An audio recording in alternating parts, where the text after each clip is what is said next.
The views and opinions of this program are those of the hosts, guests, and callers. There is substantial risk of loss in trading futures and options, which you should carefully consider prior to trading. Well, as we continue to take a snapshot of these markets, as we've gotten into the month of June now, most of the crop is in the ground, maybe a little bit of replant happening in some areas, but generally things are looking good. It's weather season for these markets. Traditionally, we're watching trade, tariffs, so much more. Also, what is continuing to happen with this cattle complex on the livestock side. Still a lot of just momentum has been there the first couple of days of June. We're going to talk about a lot of this here on the show today. Joining us now for a conversation, always good to catch up with Chad Hart from Iowa State University. And Chad, good to have you back with us here on Market Talk. And it's fun this week. We're actually a little bit closer to one another with you on the campus there at Iowa State and me spent a little time here in north central Iowa. And I was telling you, crops in my family's neck of the woods look pretty good. How do things look in central Iowa, Chad? Oh, yeah, they do look good. I mean, that's the deal. If you've been watching the drought monitor over the past month or so, especially here in central Iowa, we have seen us fall out of the drought monitor. We're now in white as opposed to having some color to us here on that monitor. And that means that, yeah, we've been picking up some moisture. The crops have taken advantage of it for the most part. You mentioned a few drowned out spots. In fact, in this case, it's always, we never get just right. It's never Goldilocks. It's either usually a little too little or a little too much.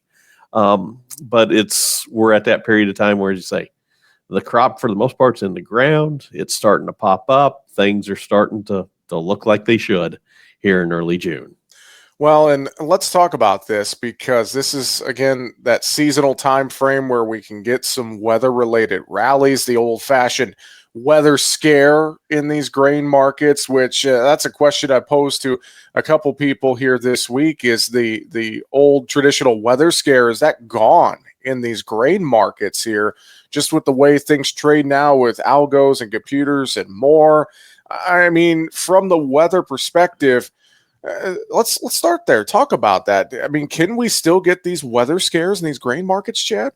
Oh, yeah, we definitely still can. In fact, I'd go back, and if you look back at, like, say, the 2024 planting season, we did see a little bit of a weather premium build up, especially early in that year. That was a year where, we did have, in this case, it was dry, sort of like we entered in this year for the most part. But we had those wet spots, especially, in 2024, Northwest Iowa was sort of under the gun.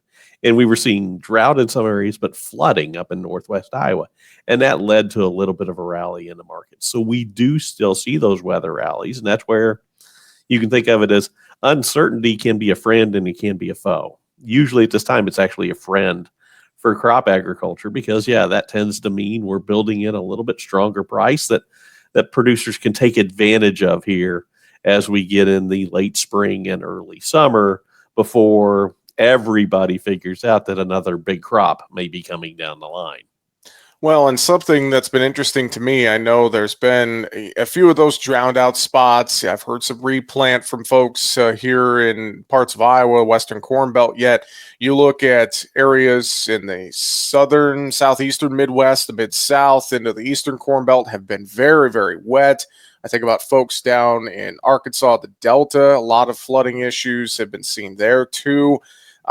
Yet all of that news really hasn't given this market a weather-related scare. Forecast looks to be relatively, full of systems here the first part of June before maybe some of this hotter, drier weather moves in. And to your point about last year, Northwest Iowa kind of under the gun, all that flooding, it gave a little pop, but it didn't give that overwhelming large rally of a weather scare that we had seen in the past, Chad. And it doesn't seem like, at least right now, we haven't got that early this year. No, and that's the deal. I don't think we're having those types of weather rallies. At least I would frame it as we're not having those weather events in the right spots in a large enough area to make it pop like that. Again, going back to last year, Northwest Iowa, yeah, it's a major producing region, but the flooding area was relatively localized, and therefore it didn't lead to that big of a weather premium being built in. if we were looking for one now, I think we could see one develop later, especially if we do see that dryness work back in, especially across the northern corn belt. It takes a fairly large scale event now. And I do agree that the markets don't necessarily offer it as quickly as they used to in the past, because we have seen, the seed technology, we're invested in drought tolerant varieties, for example, and those have worked incredibly well over the past decade or so and have limited the damage that we used to see from drought. But I think that's potential for those weather premiums is still in the marketplace. It takes a little bit of a stronger weather extreme. Well, I think for folks who have put in a lot of corn this year, they would like to see something to maybe pop this corn market a little bit, which really throughout much of May, Chad, and here into the early part of June, it's just felt like corn has struggled to find a story, and it's just kind of chopping sideways to lower is really what it's kind of been the trend anyway, I would say, Chad. It has been, and I think it goes back to, this crop has went in, on a nationwide scale in a very timely manner. We're running, slightly ahead of average when we look at that 5-year average. We also know that we intended to plant over 95 million acres to corn. So we knew we were adding a lot of land in and yet getting it in fairly quickly. And so I think that has, been weighing down on the market. So even though we have had, as you mentioned, the extremely wet conditions towards the southern and eastern corn belt, they haven't been able to pull this market higher. And it's also the case of, it's not just a supply side issue when you're looking at the corn market. I mean, the idea is we've had actually incredibly strong export sales for corn throughout this late spring and early summer, and that hasn't led to a pop either. Mainly, I think, again, because when you're looking at the potential of, and right now, USDA's estimate is of a 15.8 billion bushel corn crop coming down the line this fall, it's hard for that market to build a lot of positive price momentum, knowing how big supplies could be. Well, thinking about the supply side, we got a WASDE report coming up here this next week, here June 12th. And then we have the June 30th report. That's always a big market mover. You get all these estimates in from USDA, and we know that they obviously can move these markets one way or another. Whether or not you're, a big believer in them or not, I know there's that camp out there. But you look at all of this data that's going to start trickling into the market here throughout the next several weeks. And that, of course, Chad, is something that could add to the uncertainty that you were talking about earlier. It definitely does. Here as we think about the WASDE report next week, the June WASDE report, we don't tend to see USDA make many adjustments on the supply side. In fact, it usually takes some very extreme weather events to get USDA to move on the supply side. So this will be much more about watching to see how does USDA continue to mold the demand side of the market. What are we looking at there when it comes down to 2025 in being able to use possibly 15.8 billion bushels of corn?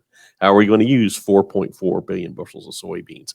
That's, I think, what we'll get out of the WASDE as we look this month. But you mentioned the acreage report at the end of the month. That's the big one there. And I think a lot of folks are watching to see here in this case, do we see USDA having to adjust acreage, especially when we look at places like maybe southern Indiana, Ohio?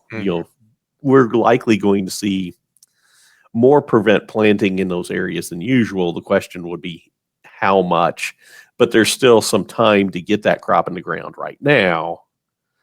Will these weather delays continue and truly take that acreage out, or will it just be delayed and maybe slightly more limited in its yield potential? And I think from everything I've been hearing with some of that prospective plants or replants or whatnot, whatever the case might be, maybe some switch to soybeans, with it getting late, one has to wonder, I would have to lean into the camp that corn acre number comes down slightly, I would think, Chad. The argument would be it could, but I'll hit you with the flip side argument as well. Since corn planting was going so well earlier, especially in the northern and western corn belt, we could see actually farmers in other parts of the country planting more corn than they even told us they intended to do in March. When planting's going well, farmers do tend to, let's face it, we like to plant corn. We love to grow corn.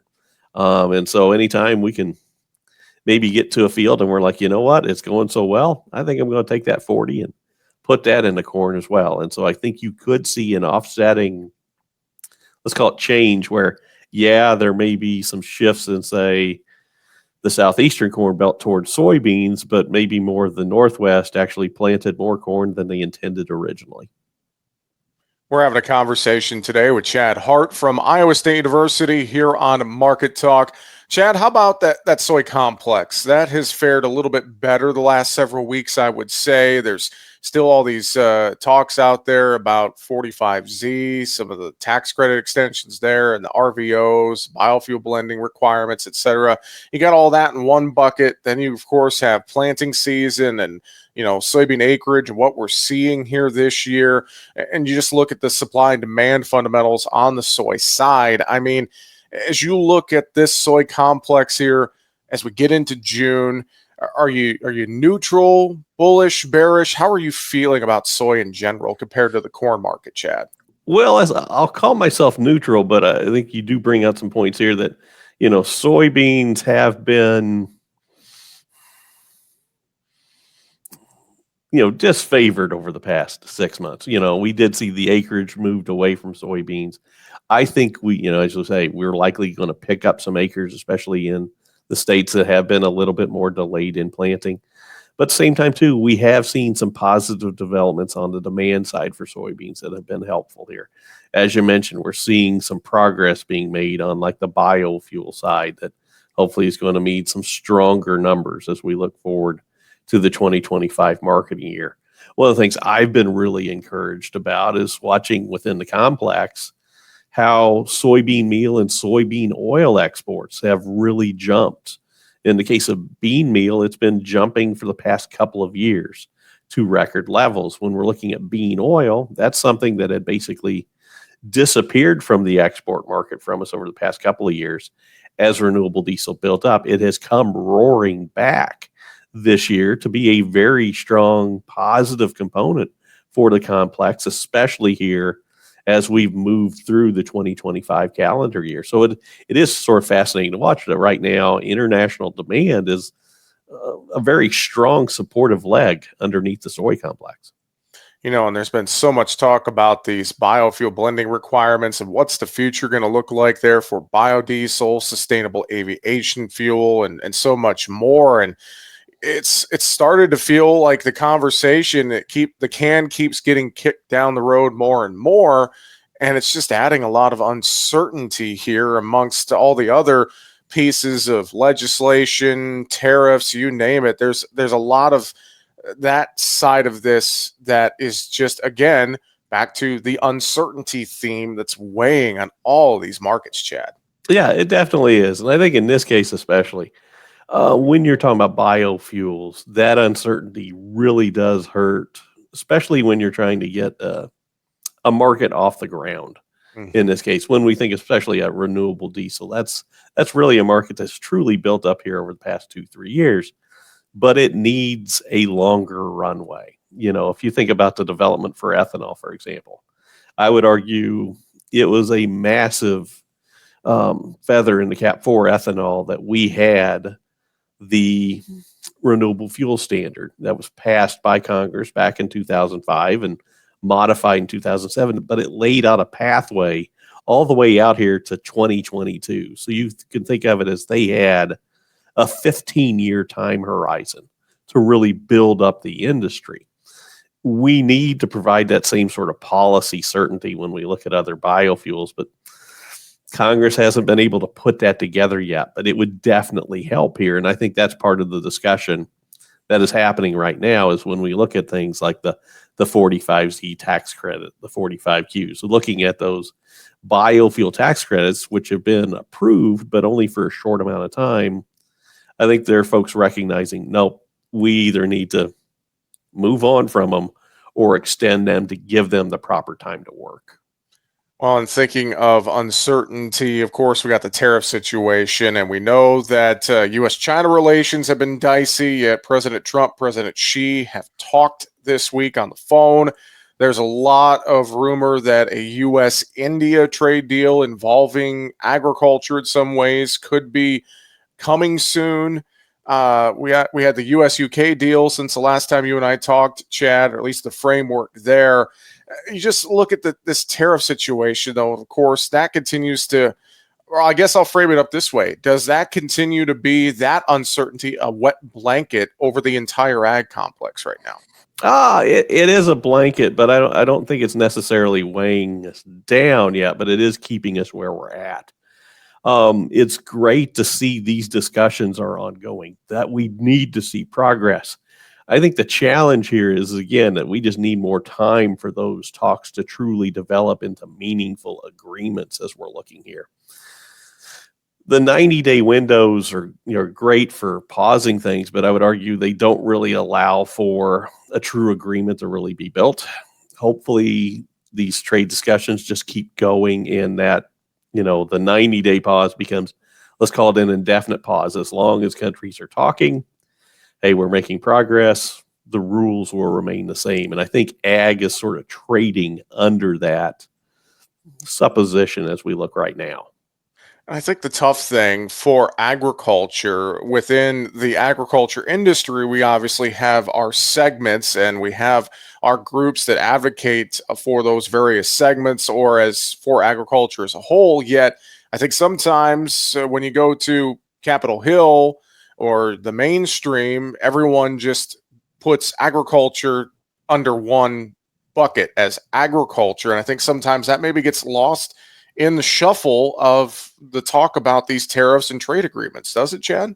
It does, because as you think about each commodity that we grow within this country, it has a different trade balance, a different trade mix. I'll take sort of the two extremes I can think of off the top of my head. You look at a crop like cotton, it's highly export dependent, where roughly 80% of everything we produce gets exported to other places around the world. And then oftentimes that cotton does come back to the U.S. in some sort of processed form.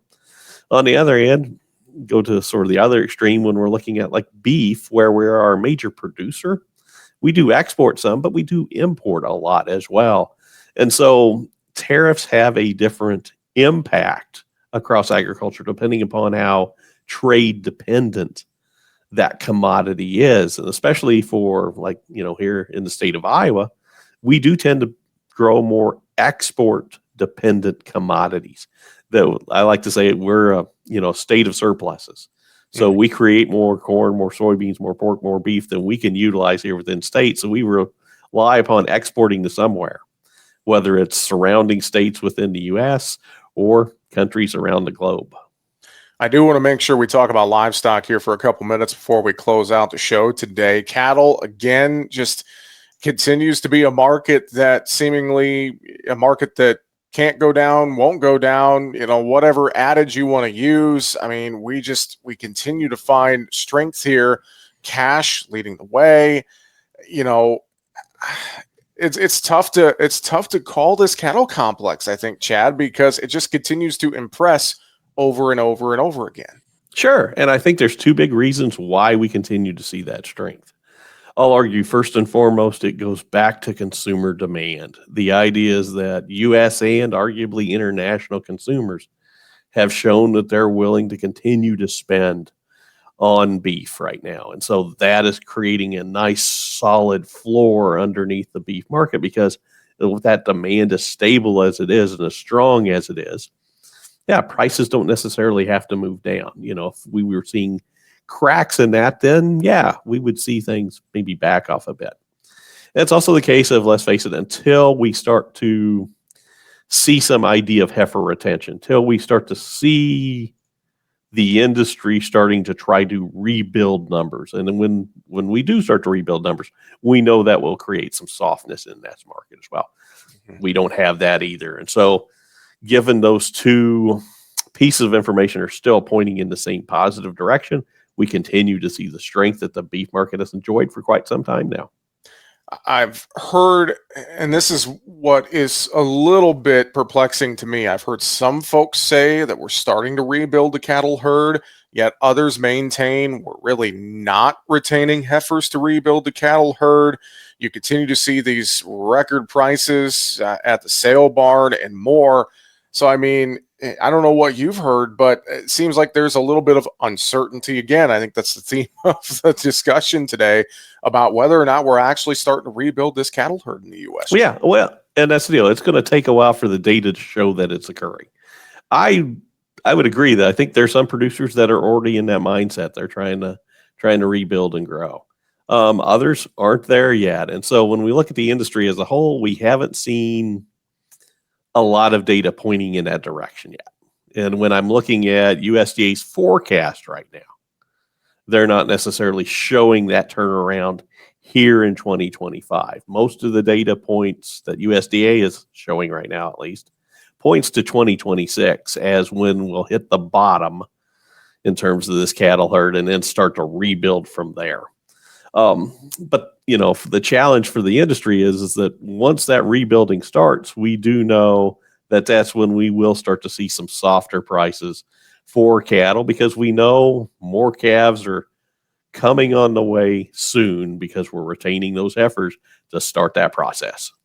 Real quick, hog market, are we going to start to pick up some of that BLT seasonal, that summer seasonal, or are we comfortable at price levels we're at here, this 101, 104-ish kind of range? Well, that's the deal. I think we're comfortable here. I think what you're looking at is still, that's a fairly strong hog price as we look out there. The challenge has been, in this case, arguably pulling cash to match it a little bit better, but that's been happening here over the past couple of weeks, especially here. And you're looking at an industry again that overall meat demand has been holding incredibly well, despite a lot of concerns about the general economy. Consumer spending on the meat side has remained robust. Chad, any final thoughts you'd have for folks here today as we wrap up the show? Well, in my case, I know I talk to a lot of folks on the crop side, and I always talk about how, we look for that high price sometime between Mother's Day and Father's Day is seasonally when it tends to happen.